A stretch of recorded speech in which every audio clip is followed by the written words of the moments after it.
bringing value home. Mothers, love in every bite. Regency Petroleum Limited, the real price leader.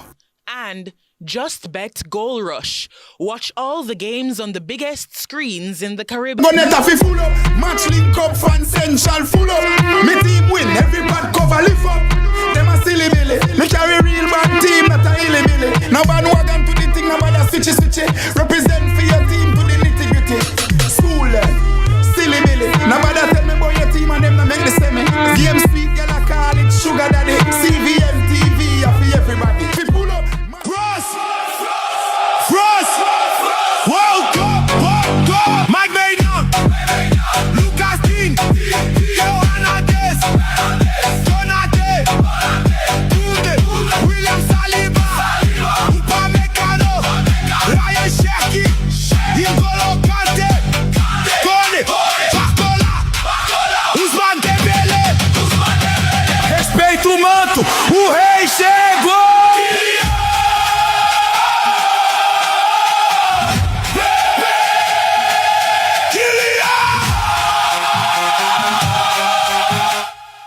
Dembele, Cherki, Dembele, Cherki. Hey, it's refreshing not hearing that song today, but Leblo, they can sing, of course, and they got that much needed win to propel themselves further into the tournament, and they're looking like they can win it all. But speaking about singing, speaking about excitement, the full-time whistle has gone, and we're singing now because it's Fan Central Extra time. Sorry for all you in TV land and in studio that had to sit through that just now. But I must inform you, Fan Central Extra Time is coming to you live, courtesy of our sponsors, Pepsi, as per usual, Digicel, and our official food sponsors, Mothers. Sweet chili chicken, can't get enough of that. My name is Kimani O'Sullivan. And with me on set, as per usual, a man who loves himself some chicken and amongst other things like tactics, things like overlapping fullbacks, half spaces, counter pressing. None other than Coach Davian Ferguson. Of course, he is the assistant coach at Mount Pleasant and has worked at various age group levels in Jamaica here. And of course, Coach is a happy man. We'll get to that, of course, because I know you didn't get to speak about your beloved team making it through. Not France, by the way, but we're going to make mention of it at some point. In the fan corner, someone who has taken the liberty of matching with me tonight. I don't know if she's trying to make it up to me or something, but Rashida Murphy, our fan corner extraordinaire, is still here.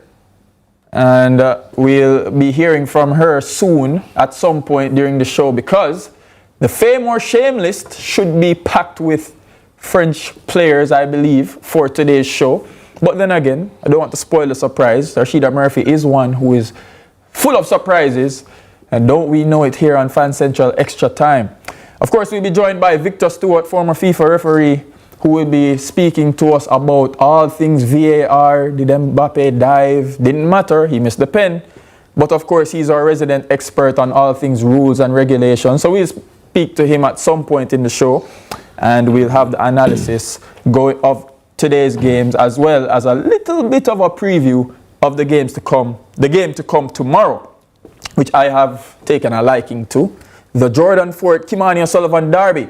But anyway, so after a break yesterday, World Cup football returned. Today, France, the pre-tournament favorites, they took on a budding Morocco team filled with youth, missing their star man Ismail Saibari. And in the end, it was France getting that 2-0 victory over Morocco. Kylian Mbappe doing what Kylian Mbappe does, getting on the score sheet, as well as support from the current Ballon d'Or holder, Ousmane Dembele. All right, Coach, let's just get right into the discussions because it seemed like Morocco did what they did to Canada in that first half, weathered the storm a bit. France weren't able to convert. Mbappe wasn't able to convert from the spot after winning that penalty. Many persons were wondering if it was caused by the delay and the VAR check that took quite a long time, that iced him, but France got it done in the end, nonetheless.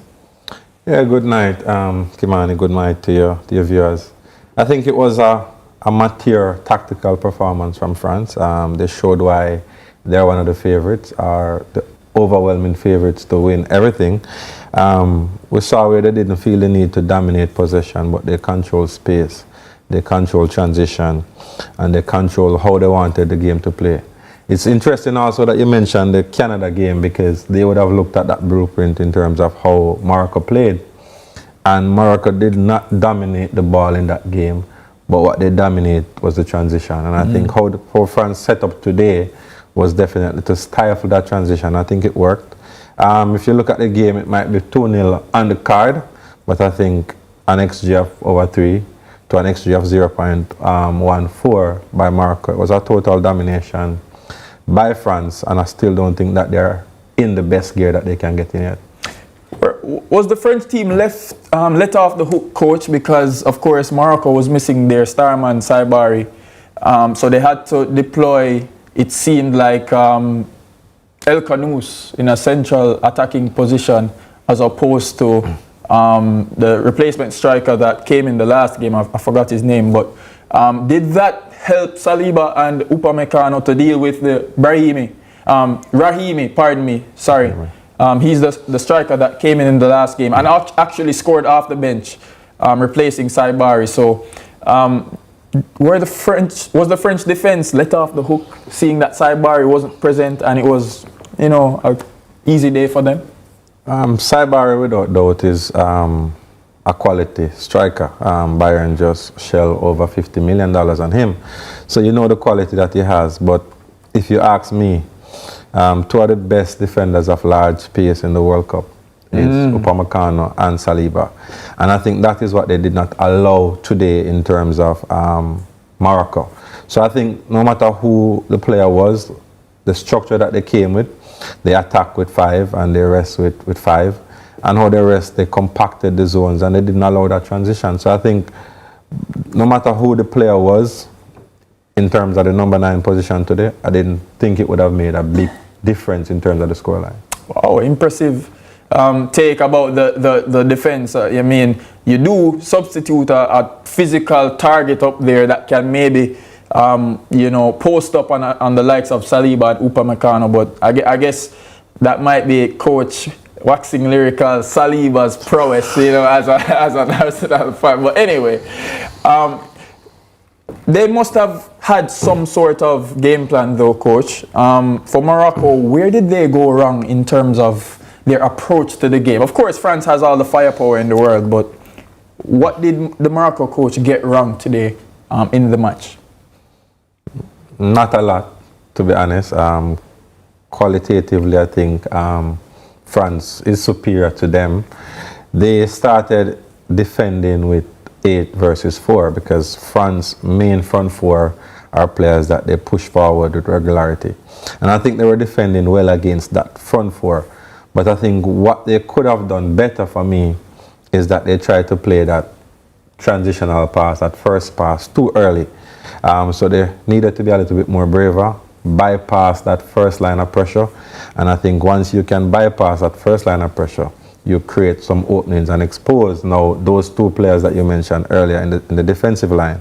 And I didn't think they were brave enough in possession. They had possession, but they weren't brave. And I think that pass forward was a little bit too early. And those players, as I said, they eat up large space as well. And if Upamecano goes, Saliba will cover and vice versa. So it was a mismatch in terms of the El Kanous, Diaz up top versus them. Yeah, of course, we have the team statistics on that will be shown on screen now. You mentioned them trying to play through the press. Bouadi and El Yanawi are a large part of that. They were neutralized. 22 shots for France, 9 shots on target, total domination on the attacking end. Passes were relatively similar. France conceding possession to Morocco. In terms of the story that the stats tell, coach, is saying that it's Morocco had the ball, but they weren't as penetrative or as threatening as they should have been given, them monopolizing possession. Well, not monopolizing, but having the edge in terms of the ball at their feet. Yeah, I think it's what we call sterile possession. So they had it, but they were not threatening. I think France, even from the last World Cup, they showed. I think it's a French thing because I think Leicester a few years ago, Ranieri won the Premier League, not having a lot of the football in terms of possession. And I think the game is changing now once you can control transition, especially against these teams, and you can dominate in those moments. I think you'll get purchase. I think the possession stat is a little bit misleading because it's where they had it and not necessarily in areas that they could really hurt France.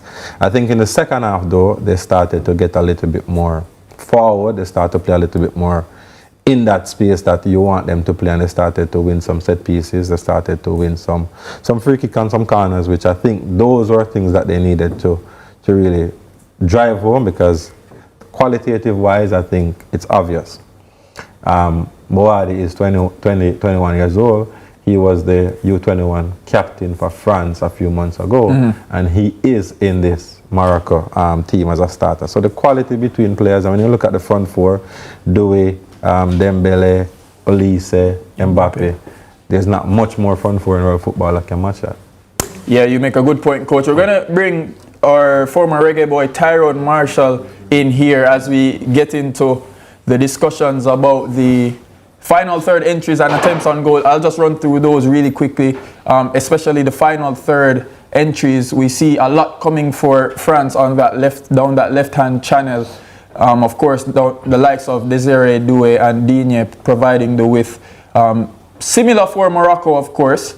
They had their replacement, Talbi, on that left-hand side, and he was providing a lot of width down that left-hand side. As you see, 23 entries coming down that left-hand channel. Couldn't make good on those entries, though. But for the rest of the pitch, it was France, 9 left half space, central channel, and the right half space, all 9, and then 21 down the wing again on that right side with Dembele and Koundé. All right, so Tyrone Marshall joins us on Zoom, and I'm sure he's pushing up his chest into the camera because he wants us to catch his France jersey. We see you, Tyrone. We see that you're on the winning end today. Just talk about the game from your team's perspective. I know you're a Jamaican, but we'll allow it for today. Yeah. Let's talk about the game from a fan's perspective. Yeah, first of all, good evening, gentlemen, and thanks for having me. Look, I thought, both teams coming in that Morocco would have put up, a better fight. However, going up against a giant in France, I think they imposed their will on the Moroccans today. Like Coach mentioned, the front four, really top quality from those front four players. As you can see, Dembele scoring, Mbappe missed a penalty earlier. However, redeemed himself, coming back and scoring a fantastic goal, from the corner of the 18. So, overall, really professional, execution by the French. Took care of business, and now we'll move on to the next opponent. However, like I mentioned, the Moroccans, I thought they would have given a much better fight. At moments, you saw some spurts. The possession was good in certain moments, like you guys mentioned. However, it wasn't progressive possession, meaning those possessions that they're getting behind the final third or looking to create, some danger against a French team. So, kudos to the French, and they did their job, and we keep going. And we say, hey, Morocco, we'll see you in the next World Cup. Yeah, I hear you saying we a lot. I know you speak French now, Tyrone Marshall. Oui. Yeah. Quick word on the front four, though, before we go to break. Wow. Okay, the front four looking clean. They weren't Men in black. Yeah, men in blue. But they weren't blues, as clean. The blues. Yeah, they weren't as clean as they usually are, Tyrone, because they were relatively quiet. Of course, Mbappe got that goal. But those are the moments that they can really hurt you, right? They just need a sniff, as we saw with Dembele's goal and Mbappe's goal. Yeah, it's quality players. It's like, for a moment, you're not involved for 89 minutes, but that 1 minute that you're involved, you make really good execution, and that's what he did. Mbappe, the class was called today, and he answered, the call to the teacher. Mbappe was there as well. So yeah, really, really good performance from those two. And Olise, I thought Olise was pretty instrumental as well. Creating those moments, playing those diagonal balls, playing those vertical passes as well. Creating havoc. So yeah, good performance from the French team overall. Yeah, Coach Ferguson. Am I reaching if I ask? I know the tournament is still going on, but is it a reach to propel Mbappe to maybe the greatest World Cup player ever? Because this is absolutely ridiculous. The guy goes supernova once he puts on the jersey, and it's the World Cup. I don't know if this word is allowed on TV, but he's a killer. He's that type of player. He sensed the moment. We saw even after he missed the penalty today, immediately he was ready for the next one. He wanted the ball the next time because he's that type of player. He wants to create these moments, and he's a match winner. I don't want to make that conclusion yet, but he's definitely up there already with the greats. He's still young, which is scary, because every number within his sight, for me, I think will go. Yeah, Tyrone Marshall, we speak about the Moroccan midfield a lot. When people speak about France, they overlook the midfield. They go straight to the front four. Coach was speaking earlier about Saliba and Upamecano as the defenders, as well as the fullbacks and so on and so forth. But it feels like the likes of Adrien Rabiot and Manu Kone are overlooked. How underrated is this France midfield? Yeah, I think Coach mentioned a great point. They're on the on the look. They're not given enough clout, so to speak. They do the dirty work, and a lot of times when you do the dirty work, you don't get that that spotlight on you because people don't want to see that. They want to see the goals and all that stuff. But these are the guys who are pulling the strings behind the scenes to make sure the Mbappes, the Olises, the Dembeles, all of these guys, have the opportunity to be more aggressive going forward. So yeah, that's why they don't get the praises. However, man, without these guys in behind the front four, it becomes difficult, right? So they have to be able to manage the spaces side to side, and go vertical as well, right? And coach, good word for you for Mbappe. Don't call him a killer, call him a sniper. Thank you. Whatever, man. You're talking about sniper. You know who's a sniper? Anyway, he'll play tomorrow. I'm not going to spoil it for you guys. But yeah, shout out to Manu Kone coming in for the injured Chouameni again and deputizing really well. I think he's been coming to the fore at the tournament thus far, and it deserves a shout out. All right, so we're going to take our first break here on Fan Central Extra Time. Don't go anywhere. We have more analysis, more discussions for you on the other side of the break. We'll be right back.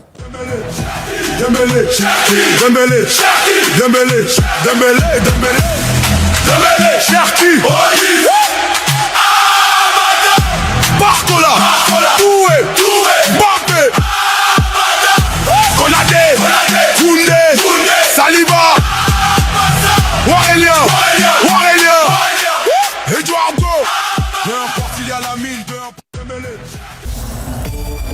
Welcome to the Pepsi Football Nation. Rule number 1, it's called football, not soccer. Rule number 2, they should get rid of VAR. No. Every decision should go to VAR. Write this down. Pepsi should be the official drink of the nation. I love that.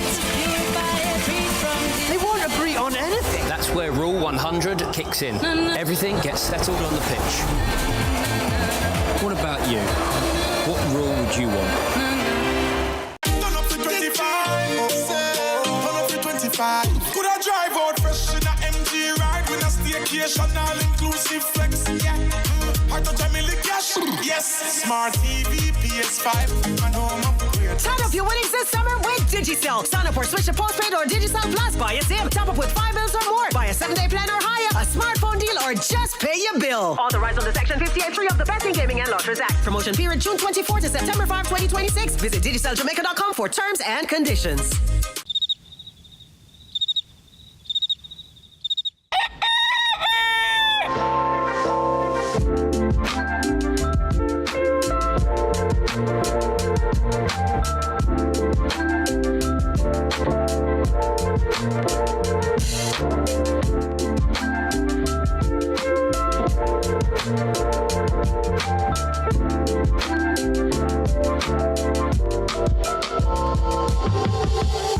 Start your journey with a Jane Bank Small Business Loan with small business loans with as little as $10,000 and up to $4 million. The time is 8:30. It's game on at Quartz. Spend $150,000 on credit purchases or $250,000 on cash at Quartz from May 1, 2026 to June 20, 2026 to be automatically entered for a chance to win one of 3 smart TVs to watch the matches in style. First place gets a 98-inch TCL Smart TV. Second place a 55-inch. And third place a 43-inch. Score big and upgrade your game day vibes when you shop at Quartz, bringing value home. Authorized under Section 58.3 of the Betting, Gaming and Lotteries Act. Conditions apply. Welcome to the Pepsi Football Nation. Rule number 1 is called football, not soccer. Rule number 2, they should get rid of VAR. No. Every decision should go to VAR. Write this down. Pepsi should be the official drink of the nation. I love that. They won't agree on anything. That's where Rule 100 kicks in. Everything gets settled on the pitch. What about you? What rule would you want? Represent for your team to the nitty-gritty. School silly billy. Nobody tell me about your team and them to make the semi. Game sweet, girl I call it sugar daddy. CVM TV for everybody. We pull up, match link up, fan central full up. Me team win, everybody cover lift. Cheating this, cheating that. You guys are literally pushing FIFA to investigate the wrong team. You know what cheating is? Cheating is having Doué, Barcola, Mbappe, Dembele, and Olise on the same team. Like, what on earth is that pace? Who do you want to stop these people? Having these 5 on the same team in rotation, that's cheating. This is who FIFA need to investigate. Like, what on earth did I just watch? Like who's stopping these people? It's literally so unfair. One of them needs to go play centre back. One of them needs to play centre back. My vote would go to Mbappe. I think Mbappe. Oh no, that's not happening. Mbappe at centre back is absolutely crazy. Welcome back to Fan Central Extra Time. We are here after France defeated Morocco to advance to another semi-final, 2-0. Mbappe and Dembele getting on the board in that game. Victor Stewart is here, our former FIFA referee, and we'll be talking about that penalty call. Mazraoui fouling Mbappe in the box. Saw a video circulating that insinuated that Mbappe created the contact. Of course, he missed the penalty, but we just want to talk about and there we have it on our screens there. From this picture, of course, it looks clear cut. Victor Stewart, I'm sure you saw the penalty in real time. How did this one take you? I mean, the VAR check was kind of long, but from your perspective, how did you see it? All right, PK for me. PK, football understanding. Mbappe haven't gotten by that defender, have a goalkeeper to beat. A player of his caliber, he's not going down. He's going to take a shot at goal. So there's no reason for him to go down unless he was impeded. And when you go in at speed, the slightest of touch will take you down. Maybe VAR was using a microscope to find out exactly the point of contact. But when I look at the play and I look at the referee position, he had good proximity to play, good angle of view, and I commend him for the on-field decision initially. I was not happy with the long overdue deliberation because as you can see it work on the psyche of the player. But for me, a good penalty call. So, that player not going to go down with the goalkeeper alone to beat there unless he's impeded. So Victor, could it be that there was some doubt there that led to the VAR taking so long to check it? Because Mbappe was waiting for quite some time at the penalty spot, waiting to be told that, he can go ahead. Does that send a message to even the players? Are probably creating some doubt in Mbappe's mind if he's going to even be able to take the penalty kick. Does that, send a message that, hey, maybe there might be something in it from the referee's perspective? Yeah, of course. And I said that. It could have a psychological impact on him. There's some doubt on the overdue and the delay. One of the things we look for as referee when player going down is the body position, the use of the arm to propel you to fall. So maybe that bring about some doubt in the eyes of the VAR personnel to ensure that he was actually clipped. But again, I say I commend the on-field referee for the initial decision. He saw the clip, he saw the touch, and rightfully called a penalty. Right. So could it be Coach Fergie? I don't know what you think about that penalty. You want to give your take? Penalty for you, clear cut, maybe? Yeah, I definitely agree with Victor. The distance from goal, the direction of the first action, or the last touch from Mbappe was direct. That would have been a one-on-one with the goalkeeper. Normally he finishes those 9 out of 10 times. Could it be, Victor, could it be, Coach Ferguson, that VAR has been under intense scrutiny in the recent days, especially coming from that Argentina-Egypt game, and they want it to be 100% or 110% sure that this call is as it should be? Could that be a reason contributing to the long delay of them checking that penalty that seemed to our eyes so clear-cut? Yeah, it could be. And then there's another pre-game overture about an Argentinian team officiating in a French game. You went there, not me. I'm glad you went there, not me. So, yeah, I have to defend my team, you know. I noticed I will defend in French. Oh, wow. Fergie, Brazil gone home.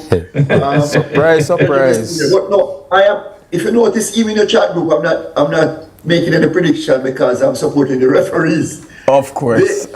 The game with Egypt was officiated by a French team. I find it very difficult as someone who has been under that pressure. When you go out there, you don't even remember your mother. I'm telling you. No, it's serious. The intensity, and I listened to Colino this morning defending the referees.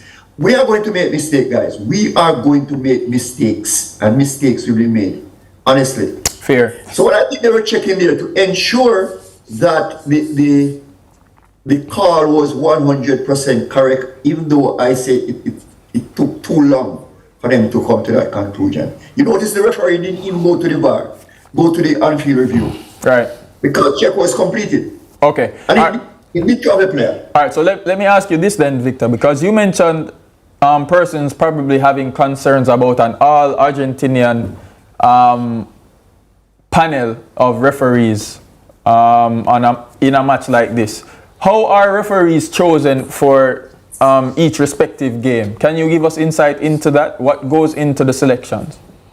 Yes, all right. So the next cycle of World Cup, 2 years before the World Cup, they start to work together as a team. If you notice, the referee in the middle and the 2 assistant referees are generally from the same country. Yeah. The worst case scenario is that they are from the same confederation. This started after the 2002 World Cup. For a number of reasons.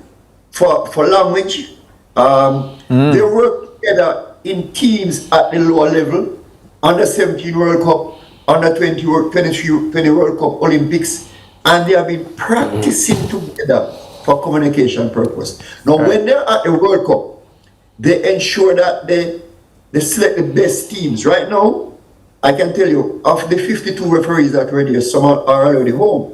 Or if they are there on vacation. Because they pre-select them in some cases, and then your next game will be based on your performance in the previous game. Okay. Did not know that. Thank you so much, Victor. That really sheds a lot of light on the concerns that many fans have. I just want to ask you about the ruling by FIFA to suspend Kwanzaa for 2 games instead of 1. Of course, it was ruled to be a serious foul play that added the extra game onto the original 1-game suspension that he would get for a red card, like Balogun. Of course, I'm not sure if England appealed. Sure, it probably wouldn't go through. But just talk about the fact that he'll be missing that semi-final if they do go through, and was that warranted, the extra game? As far as the rule is concerned, it is automatically a 1-match suspension already. Yeah. But based on the ferocity of the challenge upon review, if it borders on some level of brutality and It's not violent conduct because the guy was challenging for the ball. Yeah. If it has some element of malice and or brutality against the opponent, then the competition organizers, because, okay. Yeah, we have it on screen, yeah. What we are seeing here, look at where the ball is. They would have deemed that he could have kept that leg lower rather than going through. So it did have some level of malice and brutality against an opponent. It's beyond an ordinary way of challenge. It's like a follow through with that leg. Hey, you're not gonna pass me today. Yeah, but if memory serves me right, Victor, wasn't it a case where Kwanzaa's challenge, he slid on top of the ball? Absolutely. Right. So doesn't that don't they factor that into, you know, judging whether it was malicious or the ferocity of it?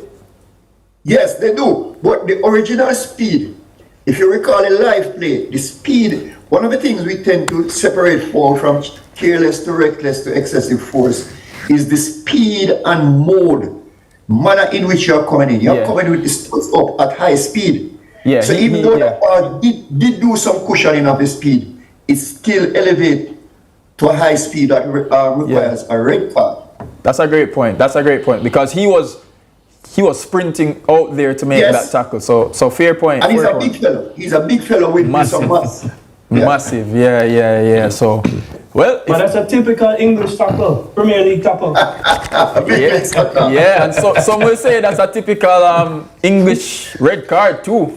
Depending on which badge you're wearing on whatever day. Oh, I'm taking a job at the Premier League. Anyway, so we're going to take a quick break and come right back because we must go to Murphy's Law, Murphy's List, the fame or shame list. I wonder what she has cooked up for us today. We're going to find out after this break. When we return, it's Fame or Shame with Rashida Murphy. Stick around. Sugar Daddy, CVM TV, for everybody. We pull up, match link up, fan central full up. Me team win, every bad cover lift up. Them a silly billy. Me carry real bad team, not a illy billy. No bandwagon to the thing, no bother switchy. Represent for your team to the nitty gritty. School them. Welcome to the Pepsi Football Nation. Rule number 1 is called football, not soccer. Rule number 2, they should get rid of VAR. No. Every decision should go to VAR. Write this down. Pepsi should be the official drink of the nation. I love that. They won't agree on anything. That's where Rule 100 kicks in. Everything gets settled on the pitch. What about you? What rule would you want? Turn up to 25.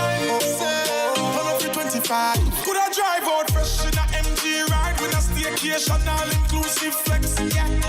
I touch a million cash. Yes. Smart TV, PS5, and home upgrade. Turn up your winnings this summer with Digicel. Sign up or switch to postpaid or Digicel Plus. Buy a SIM. Top up with 5 bills or more. Buy a 7-day plan or higher. A smartphone deal or just pay your bill. Authorized under Section 58.3 of the Betting, Gaming and Lotteries Act. Promotion period June 24 to September 5, 2026. Visit DigicelJamaica.com for terms and conditions. VM Street, girl, I call it Sugar Daddy. CVM TV, for everybody.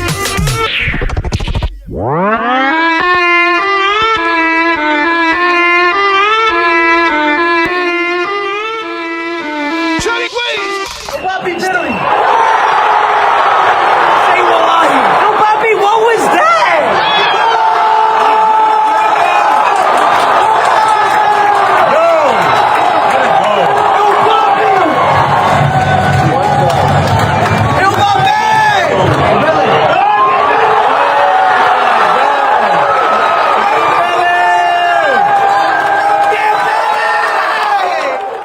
Wow, that's I Show Speed with NBA superstar, NBA champion Jaylen Brown. For those who don't know, Jaylen Brown is now a streamer.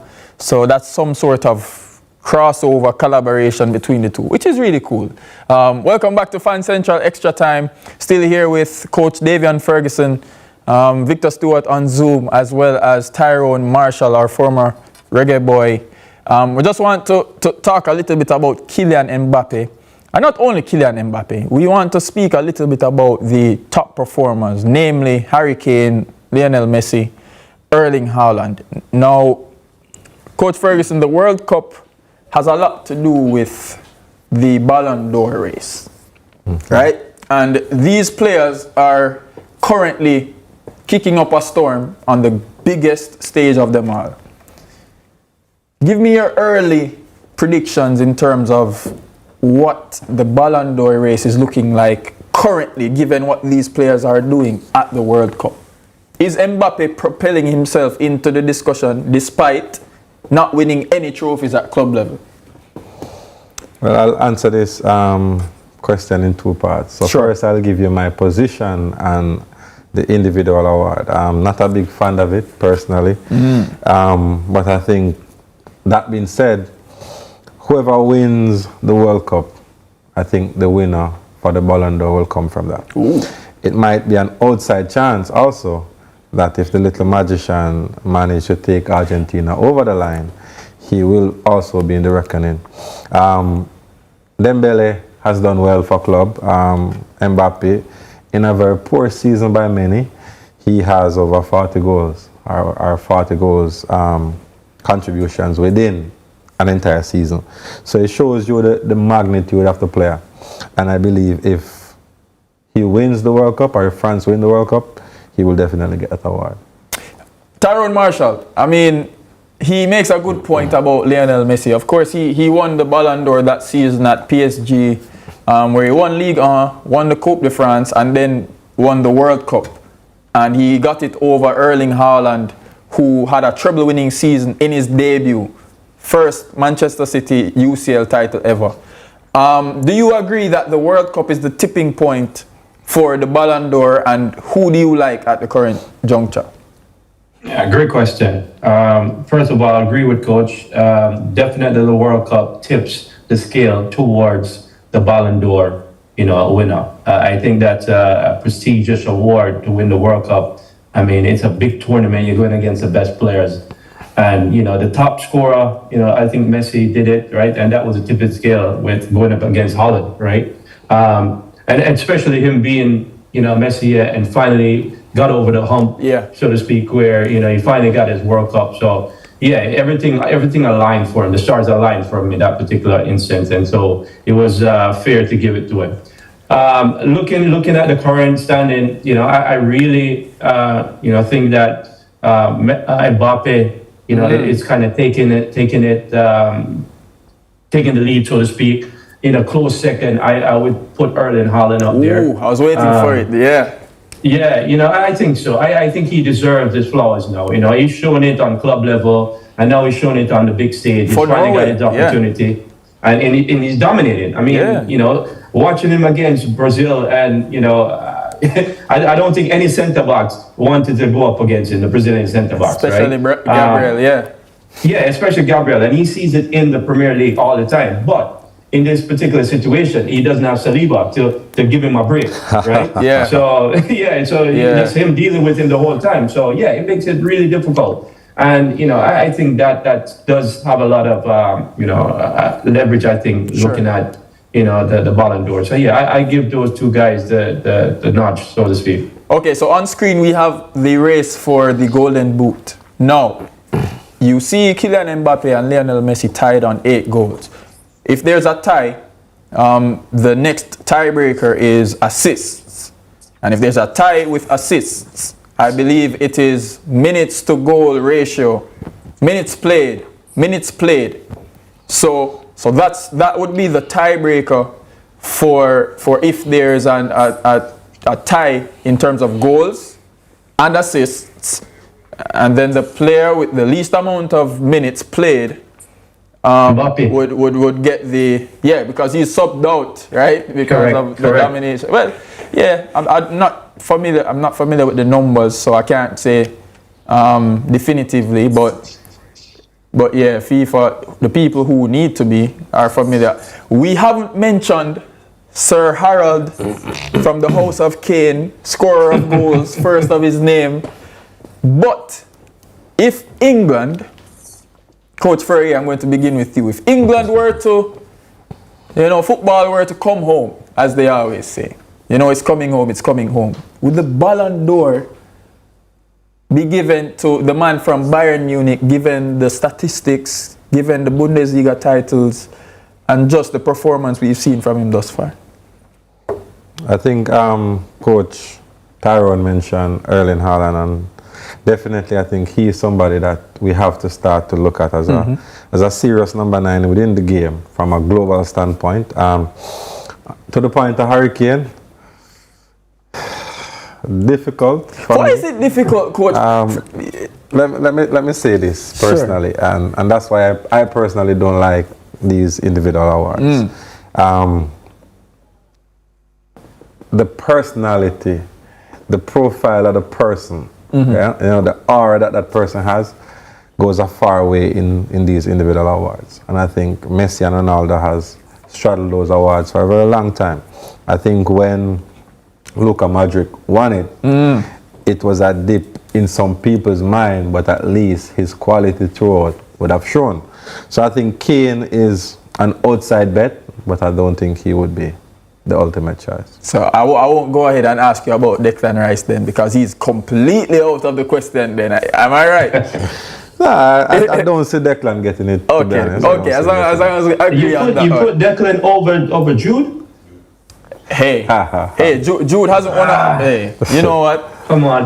and can I chime in a little bit on that one? Yeah, quickly, as we go to hot topics after this, Yeah, like you mentioned, I think it also dropped when Rodri, when he got the ball. Whoa, Tyrone Marshall. You're saying that the wait. Finish your thought. Yeah. Finish that. The prestige, everybody thinking, when Rodri won it, I'm like, come on, man, he's not the best player in the world. So your team, Vinny Jr. should have won it?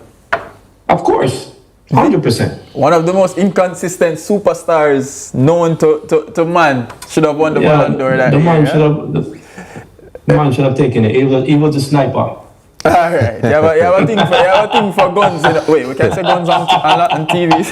Tyrone Marshall, I hope you don't have one over there. You know. Let's go, man. Hey. Live TV, too much people watching, man. You don't want to get incriminated. Come on, not on Fan Central Extra Time. All right, so let's go to hot topics. That was a hot topic just now. Let's see what our producers have prepared for us to discuss, because I know they tend to go left field for some of these topics. So let's begin, shall we? What do we have? And I'm a big fan of Haaland. Goated. The one thing that sticks out to me about soccer players is how famous they actually are. Now, you can see here that Haaland has 56.4 million. And by the end of the World Cup, that's only going to grow. And after this huge game against Brazil, he posted a selfie that got 21 million likes. You know why that's crazy? LeBron James, who has more followers than him, 154 million, because he's LeBron James. I said, let me look at this picture of him and Steph in the Olympics for comparison. It only got 5 million. And don't get me wrong, that's a lot. But it's LeBron James and Steph Curry doing their night after they just won gold. And here's a video of him, like a reel, and it got 12 million likes. And I have to circle back to this. I didn't even peep the first time. This has 1 million comments. 1 million comments. That soccer motion is different. That's soccer motion. That's the beautiful game, sir. That's football, the biggest sport on the planet, and this just further confirms it. Coach Ferguson, I just want to give you some insight, right? So my sweetheart, she apparently everybody's finding out about Haaland, and they're saying, "Oh, he's so funny. He's such a quirky character and all that stuff." The football is such a dynamic, polarizing sport. And it's just beautiful, isn't it? Yeah, for sure. That's why we call it the most beautiful game.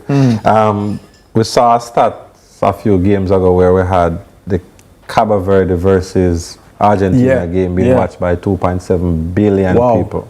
So imagine a star like Haaland down in a champion or a giant like Brazil. Automatically, every Brazil hater now is automatically a Haaland fan. True. So I think that will also help to grow his fan base. Yeah, you said it. Tyrone Marshall, I just wanted to ask you about the reception overseas for the World Cup. They call it soccer where you are. I know you're not calling it soccer, I hope. Football. Yeah, man, for sure. Just talk about the reception of the World Cup especially given that the USA were doing so well? Yeah, it's actually been amazing. You know, now that everything has been up and going, I think a lot of people, you go to the bars, you go to the restaurants, you see TVs on, you know, watching the World Cup, which, you know, in other times this wouldn't happen. So the reception has been fantastic. And, you know, the only thing which been a kind of a kickback or a backlash is the amount of the cost, right, to go to the game. But other than that, it's been fantastic, man. Football is picking up and it's alive and well here. Yeah, the beautiful game, man. Wow, gotta love some soccer. Gotta love soccer. Hey, but yeah, I like the comparison that they made in the video to, you know, LeBron James and Steph Curry's photo. Erling Haaland has really taken, I think, the football world by storm, seeing that he's a player from Norway punching above their weight and him being the leader of the Viking row. Apparently, if you type in on Google Erling Haaland, Google has a row of Vikings doing the row across the screen. You can actually do that right now. So if you're in TV land, you have your phone or you're on your computer, you can actually Google it, Erling Haaland, and you'll see a row of Vikings, like a sequence of Vikings rowing. All right, so while you're doing that, let's go to our next topic. What is on show for us? This is horrible.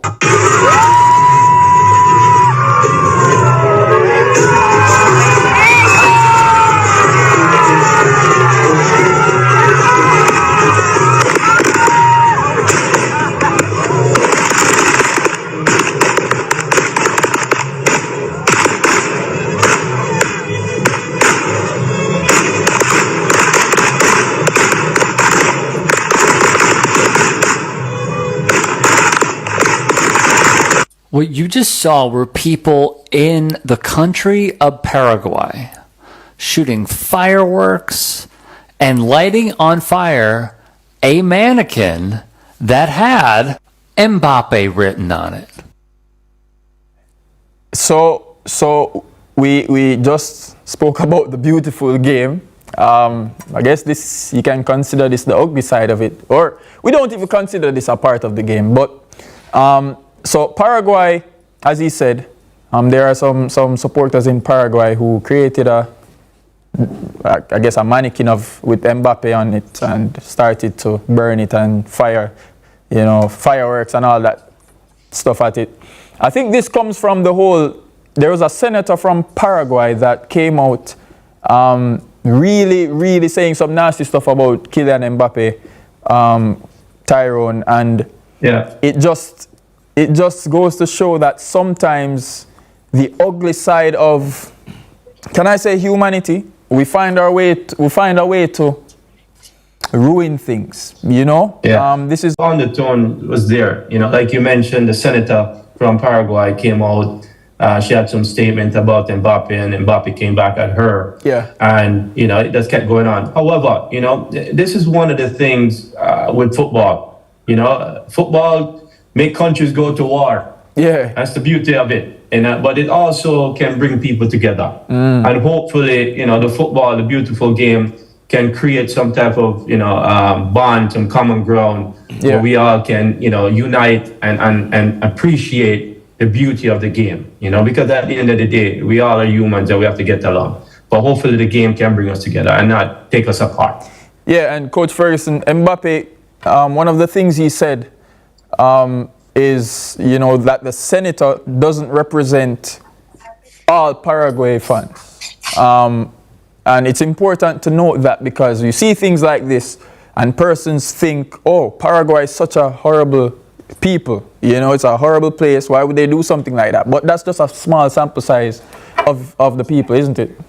Yeah, and I think that was very material of Mbappe, because that is not what the entire population of supporters of Paraguay would portray. But it's definitely something that we don't want to see in our game. Hatred, racism, intimidation, those are things that we want to keep out of the game. Yeah. But there's a background too. There's a festival in Paraguay that they burn effigies. I think it's a San Juan festival. So they had selected in this moment Mbappe So there's some slide towards that. Okay. But I think it was probably in this instance a little too far. Okay, cool. Wow, Davian Ferguson, knower of things in Paraguay. You ever been there? Anyway, Knowledge. we talk about it off air because Coach Ferguson travels a lot. We'll be right back after a break because we still have a lot to speak about on Fan Central Extra Time. Mi gente Latino, we need to lock in. Now that Brazil, Colombia, Ecuador, Paraguay, and Uruguay have been eliminated, there is only one team that we all must unite under and cheer for, and that is Norway. Don your red shirts, and when you hear the boom of the Viking drum, you need to enthusiastically roll like it's 2027 and you're cranking that soldier boy. Now I mean you. Don't disappoint me. Mi gente Latino, we need to lock in. Now that Brazil... Represent for your team to the nitty-gritty. School silly billy. Nobody tell me about your team and them to make the semi. Game sweet, girl I call it sugar daddy. CVM TV for everybody. We pull up, match link up, Fan Central full up. Welcome to the Pepsi Football Nation. Rule number 1 is called football, not soccer. Rule number 2, they should get rid of VAR. No. Every decision should go to VAR. Write this down. Pepsi should be the official drink of the nation. I love that. They won't agree on anything. That's where Rule 100 kicks in. Everything gets settled on the pitch. What about you? What rule would you want? Turn up to 25. Turn up to 25. Could I drive out fresh in a MG ride with a staycation all inclusive flex? Yeah. I touch a million cash. Yes. Smart TV, PS5, and home upgrade. Turn up your winnings this summer with Digicel. Sign up or switch to postpaid or Digicel Plus. Buy a SIM. Top up with 5 bills or more. Buy a 7-day plan or higher. A smartphone deal or just pay your bill. Authorized under Section 58.3 of the Betting, Gaming and Lotteries Act. Promotion period June 24 to September 5, 2026. Visit DigicelJamaica.com for terms and conditions. It's game on at Quartz. Spend $150,000 on credit purchases or $250,000 on cash at Quartz from May 1, 2026 to June 20, 2026 to be automatically entered for a chance to win one of 3 smart TVs to watch the matches in style. First place gets a 98-inch TCL Smart TV. Second place a 55-inch. And third place a 43-inch. Score big and upgrade your game day vibes when you shop at Quartz, bringing value home. Authorized under Section 58.3 of the Betting, Gaming and Lotteries Act. Conditions apply.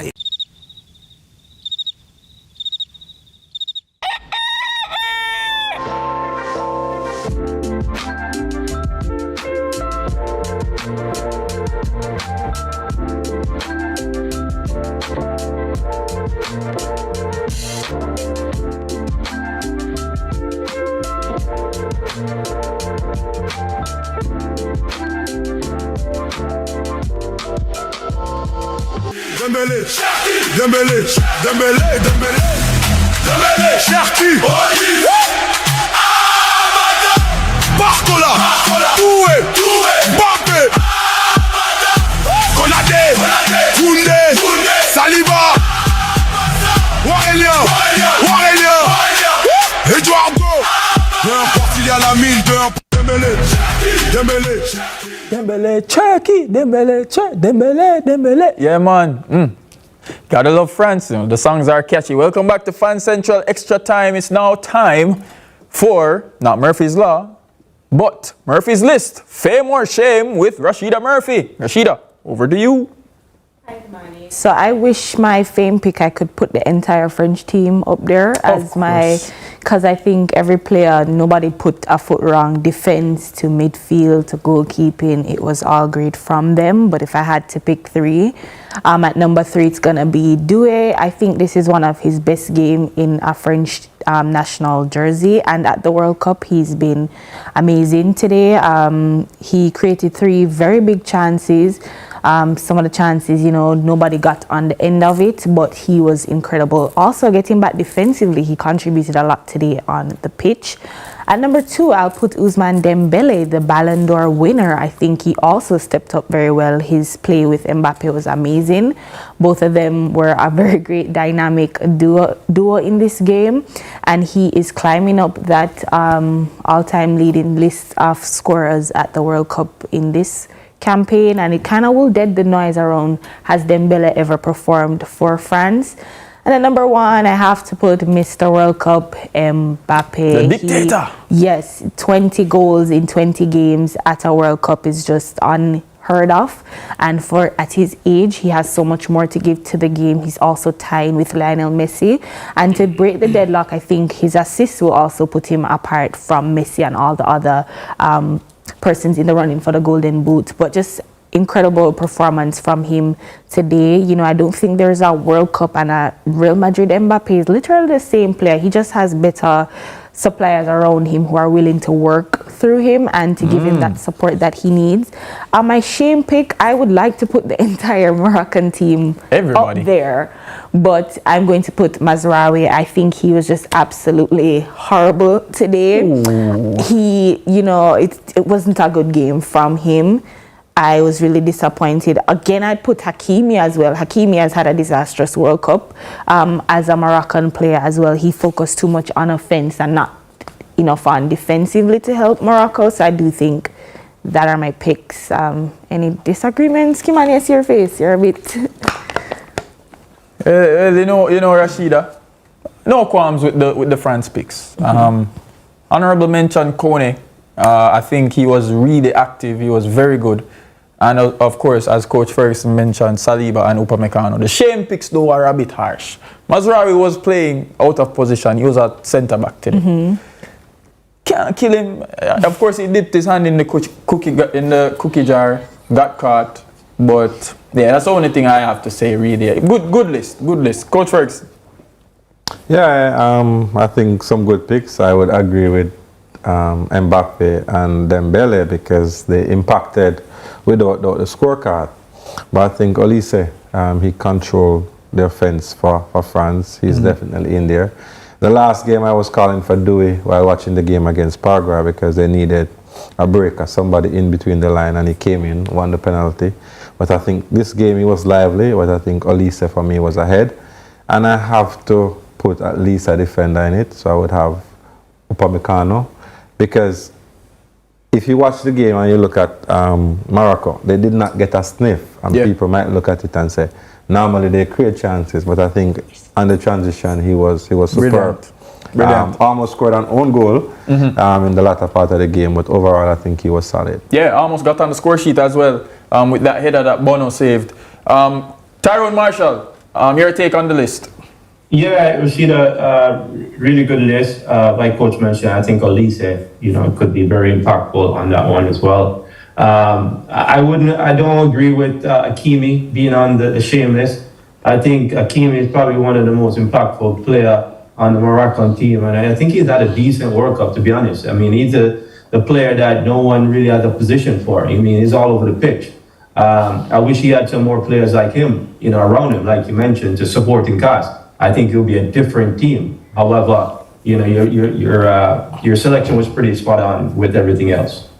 Yeah, if only we could put Hakimi on that Portugal team, so that Vitinha and Neves could have been unlocked. Anyway, let's talk about the games for tomorrow. We have the matchup tomorrow, which is the Jordan Fort Kimani O'Sullivan derby, because Spain takes on Belgium. And that will be at 2 p.m. You can see that match there, Friday, July 10th. And yeah, so it's either me being happy, which I know you all love, or Jordan Fort being happy. You'll be sad. So pick your poison. All right, so let's look at the predictions now. Of course, we have our prediction game going on, and looky here, at the top of the table, Jordan Fort, trailed by Jermaine Thomas and Brent Sancho in third, but creeping up, Rashida Murphy and Kimani O'Sullivan, fourth and fifth. Coach Ferguson tied with me, of course. Similar ball knowledge. Maybe I should be on your staff, Coach. Tyrone Marshall in seventh, and boy, Orville. Nah, man, you have to go catch up, big boss. You might have to go. So yeah, that's our Fan Central prediction leaderboard, and that's the state of play. Jordan Fort, watch out. Watch out, my brother. You're in trouble. Because you're going to predict Spain tomorrow, and I'm going to predict Belgium, and I'm going to get it right. All right, so that's about it for Fan Central Extra Time tonight. We want to thank all of you for tuning in. We want to thank our sponsors, Pepsi, of course, as per usual. Pepsi Football Nation, where fans make the rules. Football is better with Pepsi. Digicel, of course, and our food sponsors, Mothers. Sweet Chili Chicken, calling my name right now. You can join us tomorrow at 8:10 p.m. for more Fan Central Extra Time. Until then, on behalf of Coach Davian Ferguson, Rashida Murphy, and Tyrone Marshall, we want to say a hearty salutations. But let's look at before you go, let's look at this graphic quickly of our Do You Think You Know Ball graphic. Of course, we have the examples there. As you can see, the actual predictions that went in. Ignore mine, please. But Jordan Ford said 3-2 Morocco, France, pardon me. Rashida said 3-2 France as well. Tyrone said 2-1 Morocco, and Jermaine Thomas said 2-1 for France. Coach Ferguson, what did you say again? I'm with Jordan on that scoreline. Oh, 3-2. Okay, and then tomorrow's game, we have Spain-Belgium 2-0 for Jordan Ford, crazy. Belgium 2-1 for me, of course. Rashida Murphy 1-0 Spain. Tyrone Marshall, Spain. Jermaine Thomas, Spain. Davian Ferguson.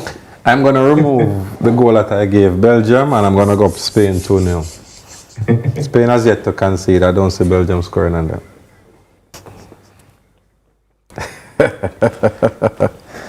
See you guys tomorrow. I will wear something special tomorrow. See you tomorrow on Fan Central Extra Time, because you're going to want to see that match tomorrow and the show. Stay with us.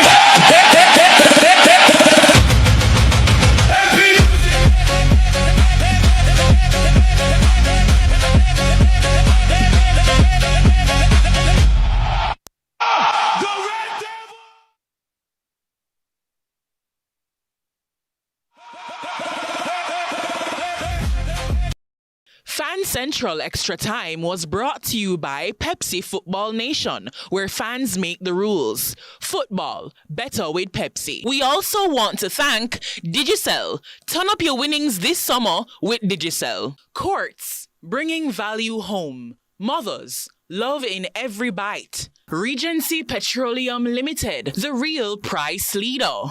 And Just Bet Goal Rush. Watch all the games on the biggest screens in the Caribbean.